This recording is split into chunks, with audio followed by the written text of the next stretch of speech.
Welcome to Martha Runs the World, a podcast with a new take on running, fitness, and all things health-oriented. I'm Martha Hughes, your host, and each week I present a new topic that is of interest to all runners. Welcome back to Martha Runs the World podcast. If you're a new listener, welcome. This is episode 143. I am really happy you're here with me. Today, we are talking about DFLs. If you're a runner, you probably know what DFLs are, especially if you're a trail runner. It's pretty common in our lingo. If you don't, DFL means dead bleepin' last. Now, I don't swear on the show, so fill in the bleepin'. Dead bleep last. Okay, you get the picture. Winning races is tough. At least I'm thinking it is. The only time I ever win is if I win in my age group. But I never come in first. I never, ever have in my life. Being the best out of everyone takes years, sometimes your whole life, to prepare. You know what else is hard besides winning? Coming in as the last runner. That's right. Being the very last runner to finish a race within the cutoff times is hard work. Not everyone can be an elite runner. Most people are in between the fastest and the slowest, and they're content with being in the middle of the pack. If you're not quite middle of the pack, consider yourself one of the very special people who can call themselves a BOP, a back-of-the-pack runner. There are a lot of reasons why someone would be a BOP runner, or the very last runner. Maybe they had stomach issues. There's lots of races where, for whatever reason, and we don't know why, maybe we do or maybe we don't, your stomach had problems. I have a sensitive stomach, and if I don't eat exactly the way I should, I have stomach issues, and I've had a lot of races where I've had stomach issues. I can't use tailwind. That gives me stomach problems. I can't eat cheese the night before a race. That gives me stomach problems. If I have too much coffee, that gives me stomach problems. The list goes on and on. Maybe they got injured somewhere on the race, and they had to walk the rest of the way. Or maybe they were injured recently, and they tried to do the race too soon and didn't recover quite well enough. Maybe they were unprepared and they didn't take the race seriously enough. They didn't respect the distance. This happens a lot, and it's happened to me. I have been very disrespectful of many races, and I definitely lived to pay for it many times. Maybe the weather was especially nasty that day and caught them by surprise. Maybe it was so hot and they weren't prepared for that. Maybe it was really, really rainy and they didn't come from a place where there's a lot of rain, so they weren't prepared for that. Stuff happens. Maybe the runner shouldn't have finished at all and should have stopped at an aid station, but stubbornly decided to go on to finish towards the end of the race. And who hasn't done that? Come on. Who hasn't finished a race that they should not have finished? If you didn't raise your hand like I just did, you are a liar. Every runner has finished a race that they should not have finished. Unless you just maybe run one or two races in your lifetime, every single runner has finished a race they shouldn't have. This is just a fact. This is just a fact of us runners. We do this. But for whatever the reason, maybe you're just not a natural runner and you just go slow.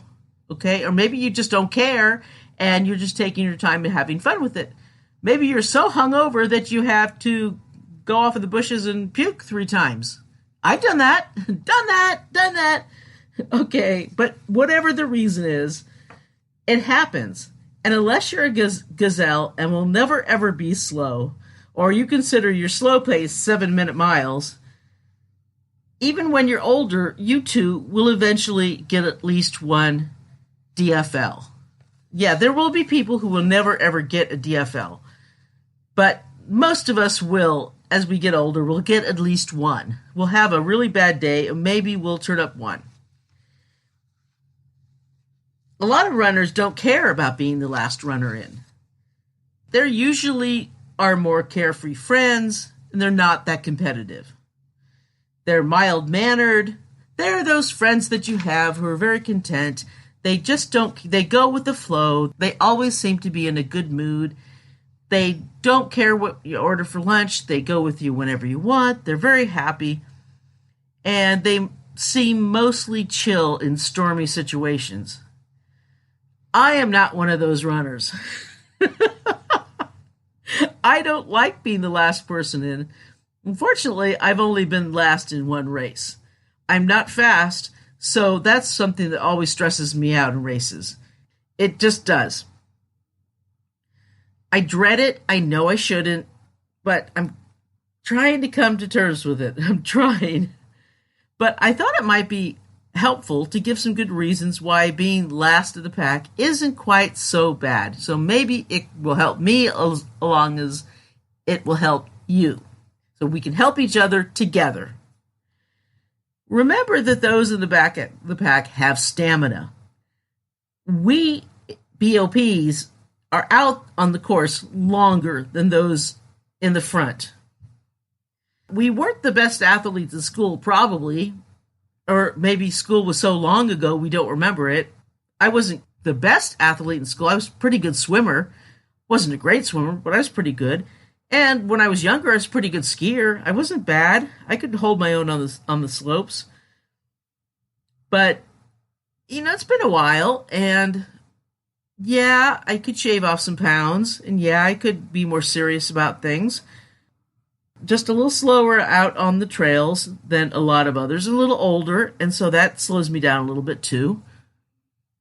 But just think how much more effort it takes you to finish your race than it does the fastest, because you're out there longer.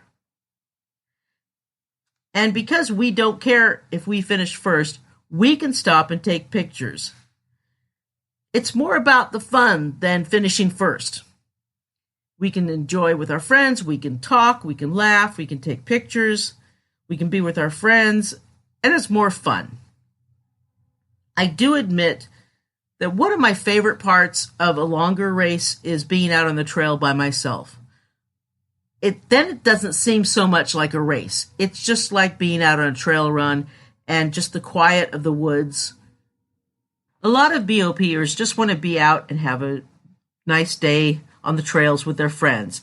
And this is the perfect setting for them. They can let the faster ones go off and do their thing, and then they can be at the back of the pack and get a good run in with their friends, get a medal, have some food or beer or whatever they want afterwards, and it's a nice day outside. Get some exercise too.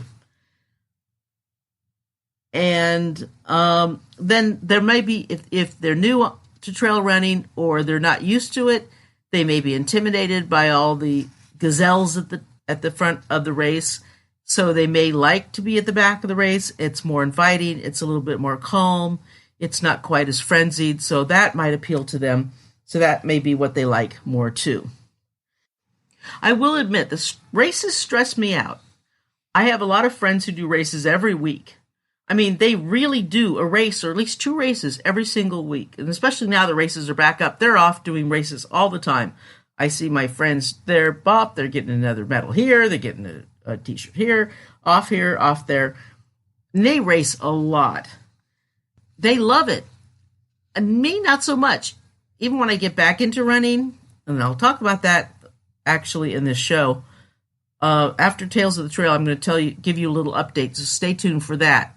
But even when I get back into it, I'm not going to jump into doing a ton of racing. It stresses me out, and it's just not my favorite thing in the world. I like the training part better.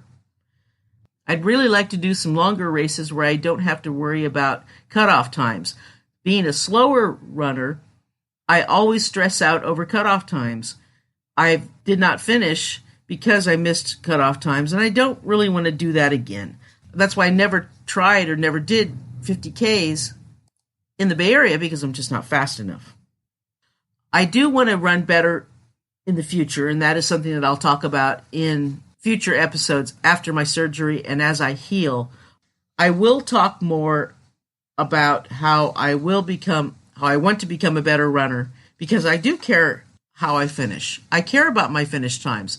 Many in the back of the pack don't care about it. I do. I'm a competitive person, and I want to run as well as I can. I want to be the best runner that I can, and that's important to me. So that makes me different than a lot of the people who just stay at the back of the pack and just party and they don't care. I do care. That's why the cutoff times kind of make me nervous. There are some not nice things about finishing last. Unless you're in a race that's especially great and gives an award to the last racer, there may be nothing left, and hardly anyone there after you get done running. That's happened to me. The one time I finished last, there were two people at the finish, the race director and a volunteer.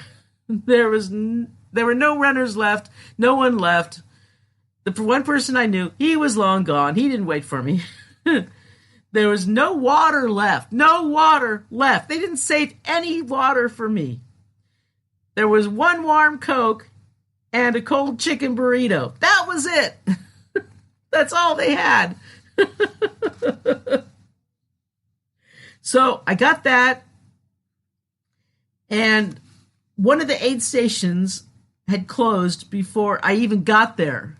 They closed before the runners had even gone past. They closed the one aid station that I really needed because one of my water bottles broke and I was low on water, so I couldn't even get water. So for 7 miles, I went without any liquid until I got to the final aid station, and they were low on liquid. I swear it was a warm day, and this race hardly had any water for us. I was dying. I said my quads started cramping up until I could get to a store and get some in the town of Shasta and get some fluid. It was awful. I'm sure they had some for the winners, though. That's the important part, right? Oh well, and I was well within the cutoff time too, by the way. Speaking of cutoff times, that's the worst part about being a slower runner. They're so fast in the Bay Area. And I look at cutoff times of the races in other parts of the country, and they give them like at least an hour or two more. I guess they're just really fast here or something. Or maybe just the laws are just a lot more strict here. That's probably what it is, being California or the Bay Area.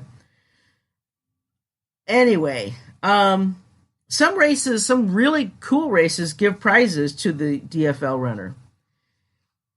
I'd love that. I would love to get a prize to being the last runner. The cover picture to this episode is a prize that Tony Nguyen, who's been on the show twice, was awarded at the Beyond Limits 100-mile race. It's almost worth finishing last just to get that award. That is really cool. I love that picture. And, you know, some races have a lot of fun with the last runner. They'll stay on. The people running will stay on and wait, and it's just a big celebration and a fun experience. And that's really cool. I want to feel good about being the last runner. I don't want to feel like nobody gave a crap about me, and I don't want to feel like there's nothing there and why didn't you finish faster so you could have gotten something. And it's not a nice feeling, let me tell you. But in other more established races, it's a big deal. At Western States' 100-mile race, the last hour is called the Golden Hour. From 10 a.m. to 11 a.m. in the 29th hour is where real magic happens. See, at most races, things are packed away by the time the last runners go through the finish line. Western States is different. There are just as many spectators and the runners and the press, and everybody is waiting at the Golden Hour on the track as there is for the winners. The race organizers have made it a special event. The race finishes with the lap around the track at Lefebvre Stadium at Placer High School in Auburn, California. And the family members of each runner can join them on that one lap, and when it in the golden hour, it becomes especially poignant. Poignant. I'm sorry, I can't say that word. To join them, especially when it's filmed, and you can see the little kids. They have them, or the wife, or the husband, or the mom and the dad, or whoever, the boyfriend, girlfriend, or whoever it is, join them as they take that final lap around. And even if they don't have any energy left, if they slowly run it, they get the energy to start moving again, to run, even as if it's the hardest thing they can do, they just start running, and they go around, and then they end the race, and they finally make it in the hour. And the last runner to do it is just cheered on if they can make it with 1 minute left or 2 minutes left. They're just cheered on by the crowd, and the stands are full. The stands of this high school stadium are all filled with spectators watching this event, and that's why it's called the Golden Hour, because it's just so special and wonderful. And I would love to watch this. I'm thinking about maybe, if possible, just going up to Auburn just to watch this final hour and just see this event in that morning, just to see how it is, because that would be really, really special and fun to watch, I think. And they're not the only big race to make it really special for the DFL runners. The New York Marathon has always been about inclusion. Bart Yasso has always made it so that he tries to get everyone he can to join in. He believes that everyone should be supported as they cross the finish line. He started the race. He's no longer the race director, but he started it. And when he started it, he started the tradition as race director for waiting at the finish line for every last runner, even if it's 12 hours, even if it's 14 or 20 or 24 hours. He would stand there in Central Park and wait for every person to cross that finish line, even if it meant he would stand there for hours and hours and hours waiting for the very last person to cross. That's pretty spectacular to me. I think that says so much about his passion and his love for this sport and his love for runners. Wow, there's not a whole lot of people as special as that he would stand there and wait for every single person to cross. And he's probably not there, and he's not there by himself. There are other people there. So that is one of the biggest races, if not the biggest race in the world, and they wait for the very last person to cross. So that is pretty glorious. So well done, New York. In recent years, there's been a different take on the last runner in the race. So enters the last runner standing races. These were started by Gary Cantrell, better known as Laz Lake, and he's the genius behind the Barkley Marathons. Now, is it just me, or does anyone else get his name mixed up with Jerry Cantrell of Alice in Chains? It must be just me, right? Maybe it's just me. Cantrell designed this race that would take place in a loop around his property in Tennessee. It's a loop of 4.166666666 on miles, or 4.167 miles. Each runner has to finish one loop in 1 hour. If they finish it quickly, they'd have the rest of the hour to relax, eat, whatever they want to do. Sounds easy, right? Well, it is at first. But as the hours go by, it gets harder and harder. Every runner continues until they can't make that loop in each hour. And so the runners start dropping. They start dropping as the hours continue. The last runner standing wins. And these are what's known as the backyard ultras. Some people love the style of race, especially if they're fast runners, fairly flat surfaces.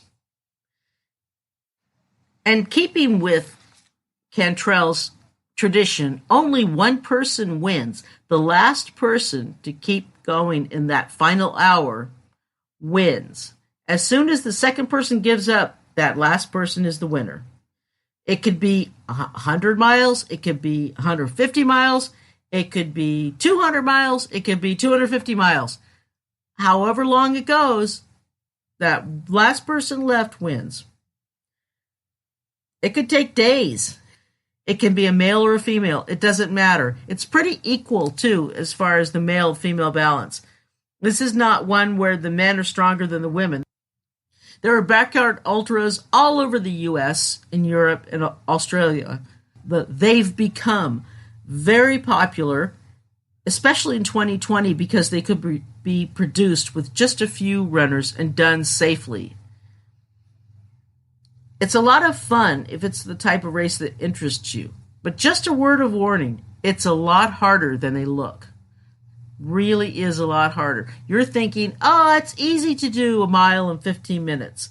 Well, you got to do 4 in an hour, and then a little bit more than 4 in an hour. Then got to do them faster than 15 minutes.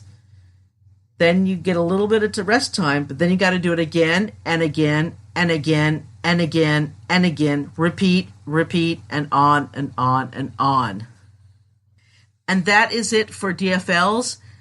If you ever feel like you're going to get a DFL, no worries. Don't worry about it. You finished, and that's the important part.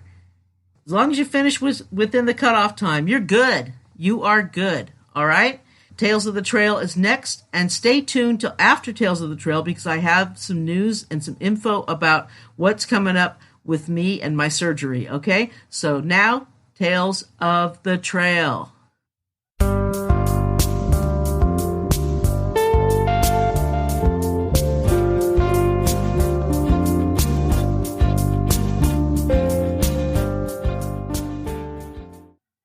All right, this week with Tales of the Trail, got a couple things here. Just a couple little tidbits here. I have some sad news to report. The Marathon des Sables reports the third death in its 35-year history.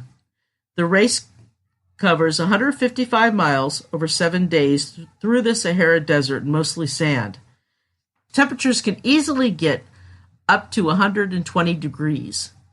Runners carry all their own supplies, including water given to them by race organizers, camping gear, and food. So it's a really, really harsh conditions. I'm really surprised there hasn't been more deaths. There's an interesting story I want to talk about in a future episode of Martha Runs the World about this race. But I will talk about it in a future episode. But this is really just a very sad story. The runner is a French runner in his 50s, and his name's been withheld for the sake of his family. After 45 minutes of resuscitation efforts, the runner was pronounced dead. If you want to hear more about the Marathon des Sables, listen to my episode 48 with Daniel Gallo. He ran the race a few years back and tells us all about it. And the latest news about the Marine Corps Marathon is it's back on. So after they canceled it at the last minute, and after everyone canceled their flights and their hotel reservations, the race directors decided to put it back on again at a different time, a different location, through the suburbs. None of the wonderful monuments, none of the wonderful scenery and the wonderful history. Yawn. I mean, why bother? Who wants to run through the suburbs of Maryland? I'm sorry. That wouldn't interest me. Besides, all the people who wanted to fly 3,000 miles to go through the wonderful monuments of D.C. and the history there, now will do the suburbs of Maryland. No.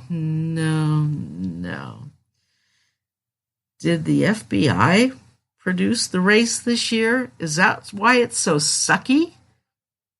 Seriously, this is horrible. Can you not decide?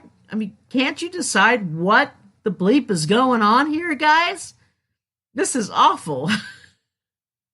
I love the military. I love the front ranks of the military. I love them. But the head, you guys at the top, you guys got some splaining to do here, all right? You guys just are horrible. So this is terrible. Sorry. If I had signed up for this race and I had to cancel all my plans and you then decided to put it on again on a different date, I would be furious. I'm furious for all the people who wanted to do it and you canceled it and you put it back on again. I'm furious for them and I don't have a stake in it. So you can imagine how I would be if I had a stake in it. That's just ridiculous. So that is Tales of the Trail. I think I better not say anymore. Might get a little visit from DC or something. Anyway, that's it. That is Tales of the Trail this week.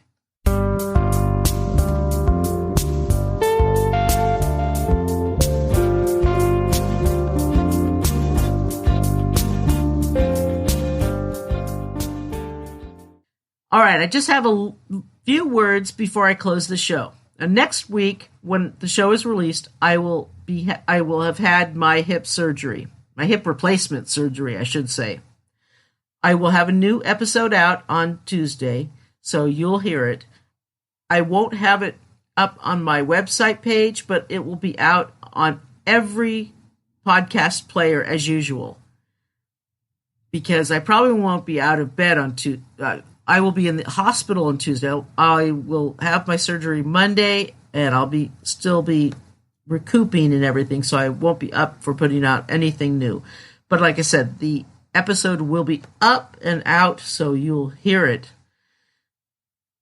I will be talking about how I got there, what went on, and everything getting up to that point, because it's been a journey. Let me tell you, it's really been a journey. I want to first just really quickly say thank you to all my friends and family and supporters and everyone who's been at my side. You guys are amazing, and I'm very, very lucky to have such a great support group. Couldn't do it without any of you, really. And I just thank you so much for being at my side. I really need you folks, and I'm very, very lucky to have you. And people who have been supporters of my show, my listeners, everything. You guys have really, really been wonderful. So thank you so much. Really, thank you. I'm very lucky. You keep up. You keep doing your thing, and I'm going to have great shows. When I'm on the mend, I'm going to be active, and I'm going to be back out on runs, and I'm going to have race reports, and it's going to be so wonderful and fabulous. You are going to be so amazed and happy, and woohoo! This is just great. I'm so ecstatic over this whole thing. Yay! Anyway, life is wonderful, running is wonderful, and you have great runs, and let's tie up our shoelaces and go for a run!